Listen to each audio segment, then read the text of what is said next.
Bom, para você aí que está acompanhando as notícias dessa semana, né, e está acompanhando, sobretudo, um importante movimento que está sendo a mobilização dos servidores federais, tanto professores quanto funcionários do técnico administrativo, essas categorias estão em greve. Estão em greve porque há muito tempo não acontece um processo de readequação salarial, também não tem um processo de readequação de carreira, e aí o governo Lula, no começo, não sei se foi no começo do ano, mas acho que foi um pouco depois, propôs uma mudança de carreira, melhorias salariais e tal, para alguns setores do funcionalismo público, como, por exemplo, o setor da Polícia Rodoviária Federal. Então, os delegados e outros cargos dessa categoria tiveram um considerável aumento salarial, enquanto boa parte do orçamento que estava sendo dedicado para as universidades, para a educação no geral, está sofrendo uma restrição por conta da política fiscal aprovada do arcabouço fiscal. Então, isso acabou levando a um processo de mobilização dessas categorias, sobretudo porque as universidades federais começaram a não ter recursos para poder manter as suas atividades. E aí, diante disso, o governo federal fez uma proposta para os grevistas, né, visando aí parar a greve, né,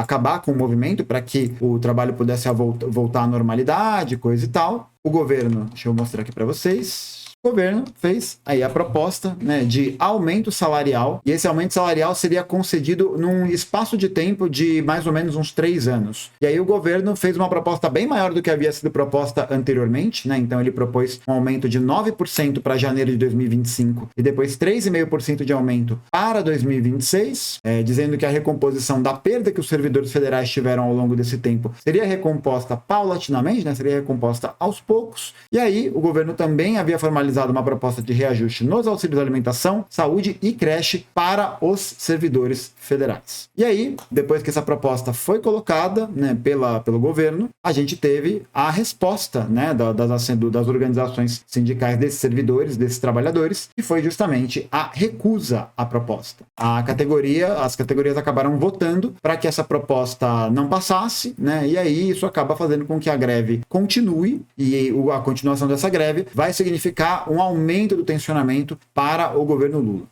Então, o que a gente pôde observar é que já há uma mobilização muito consolidada, né, por parte desses servidores, e que mostra que o governo avançou muito timidamente no processo de negociação, né, dos valores dos reajustes. E aqui é importante a gente também entender qual que é o tamanho dessa greve, né, qual que é a dimensão que ela está tomando. Então, pelo menos, né, ao menos 23 lugares, instituições federais, estão passando por paralisações, né, desde a sexta-feira do dia 15, e aí mas outras instituições estão declarando que vão parar nos próximos tempos. O que os professores estão reivindicando como reajuste é o reajuste de 22% para ser dividido em 3 parcelas iguais. A primeira para esse ano e as próximas 2 para os anos seguintes. Então, aqui na matéria da Carta Capital, a gente pode observar que essa proposta do governo se restringia a um acréscimo de 9% a partir do ano que vem. Então, seria uma demora considerável para poder realmente alicerçar e fazer esse aumento mais robusto, certo? Então, aqui, a proposta foi a seguinte: 9% de reajuste em 2025 e 3,5% para 2026,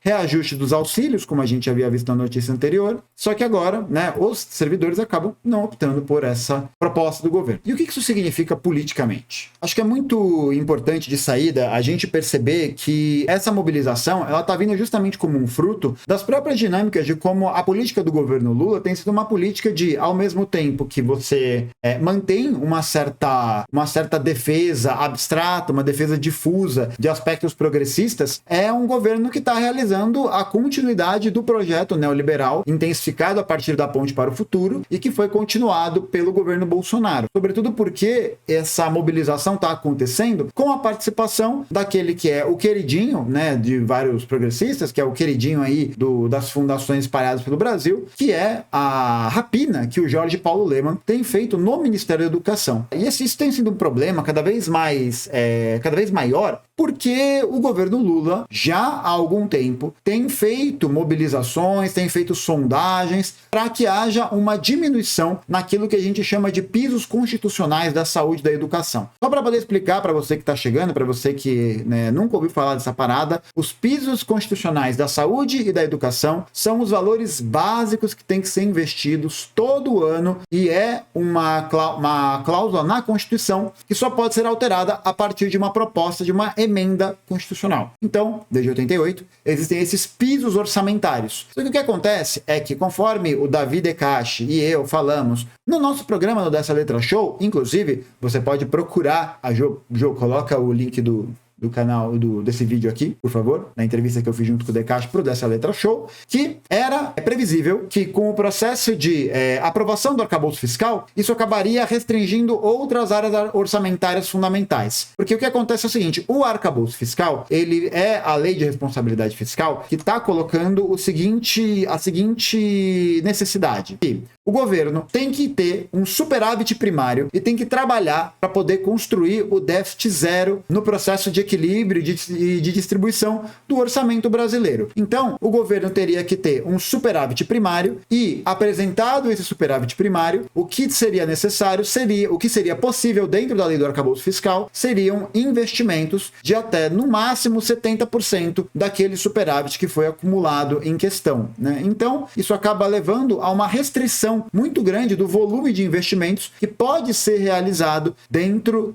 de todas as pastas do governo. Então isso vai acabar sempre limitando o orçamento, né, e o planejamento do orçamento do ano seguinte com relação ao superávit do ano anterior. Então o que o governo acaba fazendo? O governo acaba sacrificando várias empresas, várias ações, várias coisas para poder acumular receita, e aí nessa acumulação de receita você consegue ampliar o espaço fiscal. Só que o problema é que existem muitas outras formas de garantir essa ampliação de um suposto espaço fiscal, se a gente pensar, por exemplo, que existiriam possibilidades de tributação de grandes fortunas, ou tributação de lucros de dividendos, de rendimento de capital e tudo mais. Então, o que acontece é que quando a gente olha para essa dimensão, a gente percebe que o governo está com o arcabouço fiscal sendo o seu garrote, né? Sendo ali o seu prendedor, né? Aquela sufocadinha não agradável da forma do investimento público. E aí, isso acaba levando a um processo de, em caso de não se bater o superávit que vai ser estipulado em questão, o governo precisa diminuir a taxa de investimento para poder garantir a responsabilidade fiscal, para poder garantir que não hajam gastos maiores do que aquele superávit que foi acumulado. Ou seja, os setores passam por um processo de diminuição do investimento em várias áreas, né? E uma dessas áreas, é claro, foi a saúde e a educação, porque a saúde e a educação, elas, por terem o piso constitucional, não se encaixam nessa nova lei do superávit fiscal. Elas não podem ser adequadas para baixo de uma média de investimento, porque isso significaria diminuir seu piso. Só que na lei de responsabilidade fiscal, no arcabouço fiscal, isso significaria exatamente o quê? Crime de responsabilidade fiscal. Crime de responsabilidade fiscal é a mesma coisa, é o precedente que se abre para a realização de uma votação de impeachment, para poder derrubar o presidente Lula e aí assumir o vice Geraldo Alckmin, né? E aí Deus nos acuda, né? Mas ó, aqui é importante entender que essa mobilização que os servidores estão fazendo são justamente fruto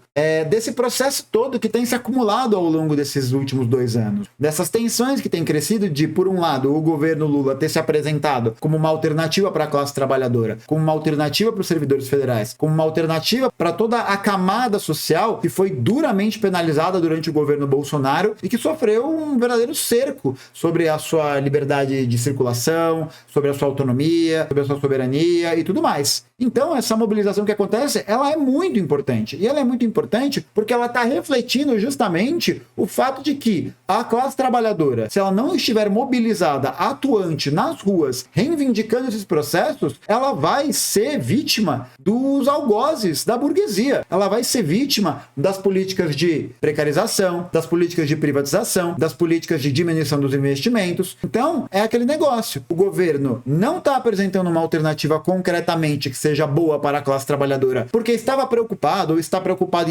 em agradar a Faria Lima, né? E aí que o Haddad, por exemplo, é o prefeito gato que está sendo beijado por todas as instituições de economistas, não sei o quê. É que agora que o governo está vendo que essa parada de arcabouço fiscal talvez não seja uma boa, né? Que o governo propôs, diga-se de passagem, né? É sempre muito importante frisar isso, porque muita gente vem criticar a posição dos comunatubers, né? Falando que o governo não tem alternativa, porque o Congresso é muito reacionário, é muito conservador, parará, periri, pororó. Só que, na verdade, a proposta do arcabouço fiscal foi elencada, foi projetada pelo próprio governo federal no ano passado. Então é muito importante que a gente entenda isso, que esse movimento, né, esse movimento econômico foi uma escolha. Foi uma escolha. Ele não foi fruto da conjuntura, ele não foi fruto da correlação de forças, ele foi uma escolha. Então, agora o que a gente está vendo é que as universidades federais estão com cada vez menos orçamento. E os professores, servidores técnicos administrativos, tarará, periri, pororó, não iam ter um reajuste suficiente para poder recompor suas perdas dos últimos anos. E aí a classe agora está mobilizada. E aí é muito foda, porque tem muita gente que olha para essa mobilização e fala, mas por que na época do Bolsonaro não tinha greve? Por que isso não aconteceu? Primeiro, que isso é mentira, houveram várias mobilizações de vários servidores diferentes. E segundo, a própria conjuntura de como o governo estava articulado naquele momento era uma conjuntura que colocava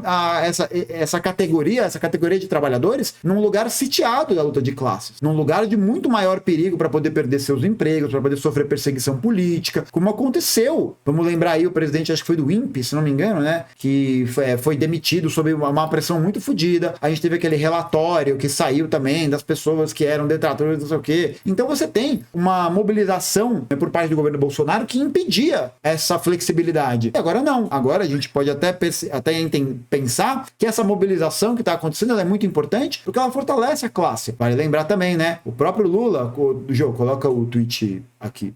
Coloca o tweet aqui, por favor. O próprio Lula, né, durante o processo ali do processo eleitoral, falou que era para o governo ser cobrado sobre as coisas, né? Então é muito importante que a gente apoie essa mobilização, que a gente entenda que essa mobilização ela é fundamental também, e aqui é um outro ponto importantíssimo, que é entender que a gente precisa tentar constituir forças para poder garantir que essa mobilização se amplie para outros setores da classe trabalhadora, né? Não somente os servidores federais ou os trabalhadores técnicos administrativos, mas também no apoio, por exemplo, à classe estudantil, que está sendo pega também por essas políticas de austeridade, com a diminuição dos investimentos em moradia, com a diminuição dos investimentos em auxílio alimentação, com a diminuição do próprio orçamento que é repassado para a universidade e que afeta diretamente a forma de como os estudantes vão estar frequentando aquele espaço e vão estar produzindo ciência. Então não adianta nada o governo gastar trocentos bilhões de reais para poder repatriar cientistas que estão trabalhando fora do Brasil para o Brasil, se a gente não tem uma política econômica, uma política que vise garantir a autonomia e o investimento na ciência, no desenvolvimento técnico-científico do Brasil. Porque isso significa também disputar, né, significa colocar em xeque as próprias dinâmicas do capitalismo de dependência, né, as próprias dinâmicas de como o Brasil poderia desenvolver a sua soberania nacional. Mas a gente está vendo e a gente sabe que o programa que está estipulado pela burguesia brasileira não é um programa que visa desenvolver técnica e cientificamente os brasileiros, né, a classe, a universidade. Por quê? Porque as tecnologias estão sendo desenvolvidas, importante dizer isso, não é que não existe tecnologia e ciência sendo desenvolvida, mas os investimentos em ciência e tecnologia que estão sendo desenvolvidos, que estão sendo investidos, estão indo para as áreas que são mais interessantes para a burguesia, como, por exemplo, o agronegócio. Então, não adianta nada a gente falar de uma política de repatriação de cientistas, né, de trazer cientistas de volta, se aqui no Brasil a gente está restringido por uma política orçamentária que não permite concretamente que a gente possa produzir ciência de fato. Porque você não consegue produzir ciência se você não tem as instalações corretas, se você não tem o investimento nos aparelhos tecnológicos, se você não tem a própria forma de garantia da vida das pessoas, né? Quem é pesquisador, quem me assiste aqui, sabe do que eu estou falando. Como é difícil viver uma bolsa de mestrado, de doutorado no Brasil. As que tem ainda, né? As que tem ainda, porque várias, né, já foram ali para trás. Já acabaram. Então, para a gente poder conseguir desenvolver esse elemento técnico-científico, é fundamental que a gente entenda que a mobilização da greve desses servidores federais, técnicos administrativos, também precisa se desdobrar no apoio a outras mobilizações, mesmo da própria universidade, como, por exemplo, na luta dos estudantes com relação a essas questões orçamentárias, como, por exemplo, na luta dos trabalhadores que estão sendo colocados em condições cada vez mais precárias pelas terceirizações, e na luta de outros setores fundamentais da classe trabalhadora brasileira, para poder conseguir mobilizar e a gente conseguir arrancar algum tipo de vitória diante de uma política que até agora tem se apresentado como uma política não de conciliação, mas de capitulação de classes. Não é à toa que durante a Assembleia lá, inclusive tem um vídeo aqui no canal sobre isso, você pode conferir ele aqui, no vídeo que a gente falou sobre a Assembleia dos Professores lá no Ceará, os professores tacaram cadeira na mesa diretora, porque a mesa diretora estava querendo não votar o processo de continuação, de início da greve da categoria. Então, se a gente não consegue produzir essa mobilização e, ao mesmo tempo, produzir essa intransigência para o que a gente está defendendo, a gente está simplesmente cavando a nossa própria cova. Então, quero mais uma vez saudar professores, servidores federais, técnicos administrativos e as categorias que estão realizando essa importantíssima mobilização nesse momento tão agudo. E pode ter certeza, qualquer pessoa que tenha o mínimo de compromisso com o projeto de emancipação da classe trabalhadora enxerga legitimidade e enxerga verdade e razão nessa mobilização. Muita gente vai poder dizer, é exagero, mas isso, mais aquilo. E a verdade é uma só. Se a gente tem um governo que nos entrega a capitulação de classe, cabe à classe trabalhadora e seu papel histórico como classe revolucionária reivindicar o seu lugar protagonista na história, sem depender de nenhum tipo de conchavo ou de nenhum tipo de conciliação.